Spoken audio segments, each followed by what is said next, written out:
One of the most memorable turnouts for the news team was when 4 of us were nominated to travel around the southern sector of Ghana to ascertain the sentiments of voters ahead of the eventful election 2000. The team was led by Samens, and it included Komla, myself, and Stan. We spent risky but enjoyable days and nights traversing the cities, towns, and villages in the southern sector and asking questions of anyone and everyone. We wanted to gauge the political temperature of the voters.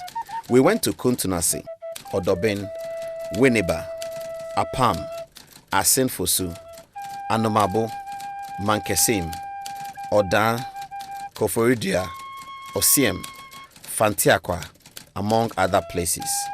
At the end of the trip, we all had a totally new view of our country.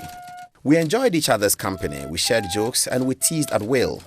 We worked the nights, we worked the days, and we worked the phones.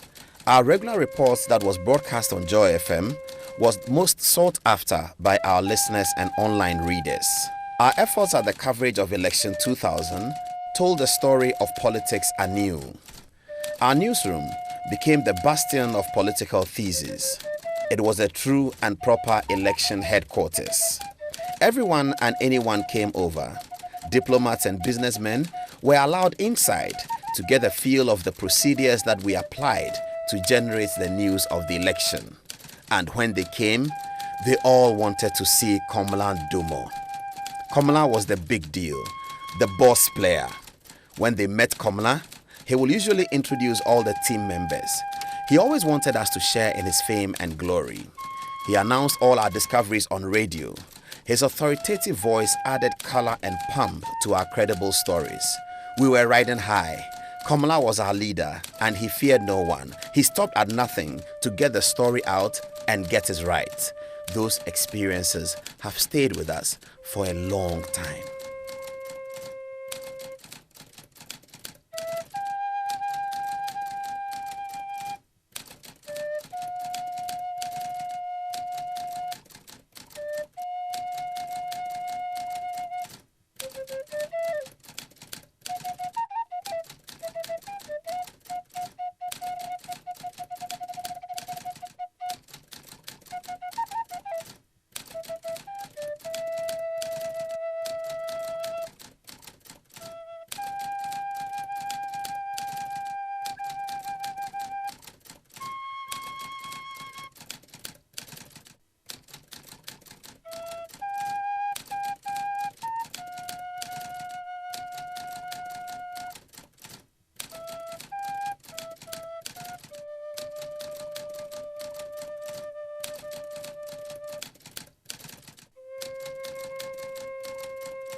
Last Saturday, the 18th of January at 1 p.m., I got a call from Silvanus Tamaklo. He asked about the last time I spoke to Komla. I said to him that we texted each other about the World Economic Forum in Davos sometime this week. He said I should check his whereabouts and call him back, and he dropped the line.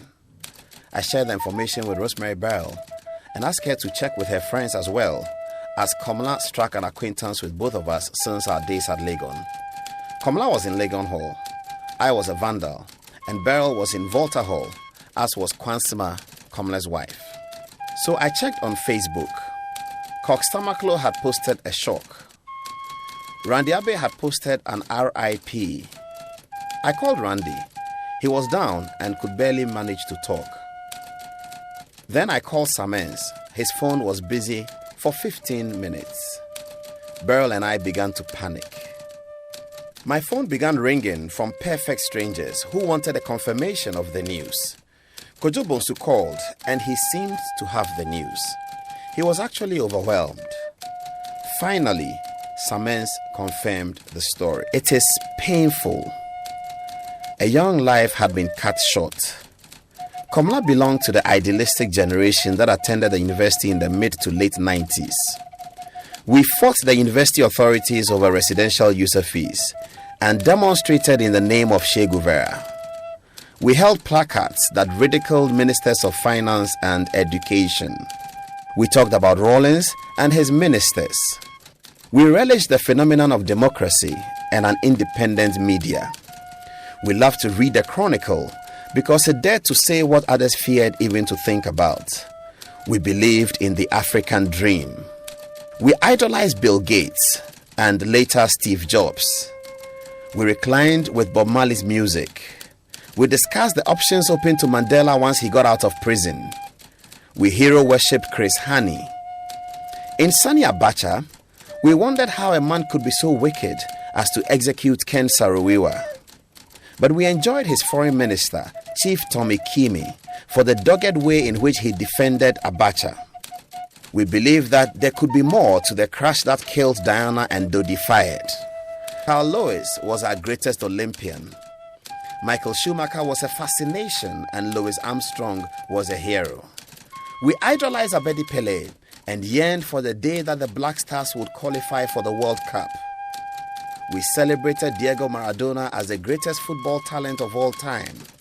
We liked what Herbert Mensah did with Asante Kotoko and loved Harry Zakor, his personality and his restaurant. The stadium disaster of 2001 formed a big part of our conversation for a long time. All of us were in the stadium that day. We believed in the future of Africa. We welcomed Reggie Rockstone when he launched his hip life music. It was great. We respected women's rights because we were surrounded by great women. Ekuya Kwenyehiya was the Dean of the Faculty of Law. We idolized her. Emma Mitchell, Dr. Mary Grant, and Christina Mwakunuama earned our respect as ministers of state. Elizabeth Ohene made us proud when we listened to her interviews with rebel leaders on BBC, and Charles Taylor and his NPFL became an enduring part of all our conversations.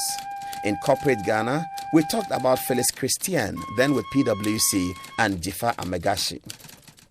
We engaged with the rise of the charismatic church. We interrogated the philosophies of Otabil, Duncan Williams, Dag Heward-Mills and co. We believed Ghana would be great. This was the generation in which Komla Dumor was pivotal. A generation that is now nearly ready to take their places in the future of our country. So how can it be that Komla Dumor is dead? This is painful. It is criminal. It is bad. So where is Kwansima? Where is Mawina and Koshi? This is bad. Where is the little girl, the firstborn, the one who broke the screen of Komla's MacBook Pro when she was only 2 years old? As a mark of pride, Komla told that story frequently and to everyone. Oh my God. Did Apostle Paul say in Philippians chapter 1 verse 21 that to die is gain? Hedemwe demrifadue.